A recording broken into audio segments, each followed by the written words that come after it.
വയോധികയെ ജീവിതത്തിന്റെ സാന്ത്വന തീരത്തേക്ക് അടുപ്പിച്ച അഷ്റഫുദ്ദീൻ എന്ന അഷ്റഫ് KKP എന്ന യുവാവിന്റെ കരളുറപ്പിന്റെ പിൻബലത്തിൽ തുടക്കം കുറിച്ച കരുത്തുറ്റ റെസ്ക്യൂ സംഘടന ടീം എമർജൻസി കേരള. പലരും സ്വന്തം ജീവൻ മറന്ന് ഇറങ്ങുവാൻ മടിച്ചു നിന്ന ആഴങ്ങളിൽ നിന്നും, ആളിപ്പടരുന്ന അഗ്നിയിൽ നിന്നും, പണം പിരിയിച്ച പാമ്പിൽ നിന്നും, ആരും അടുക്കുവാൻ മടിക്കുന്ന പെരും തേനീച്ച കൂട്ടത്തിൽ നിന്നും നൂറുകണക്കിന് പേരെ രക്ഷപ്പെടുത്തി ജീവിതത്തിലേക്ക് തിരികെ നടത്തിയ സംഘടനയാണ് ടീം എമർജൻസി കേരള.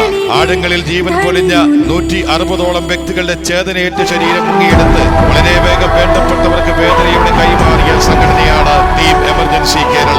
ജാതിമത വർഗവർണ്ണ രാഷ്ട്രീയത്തിന്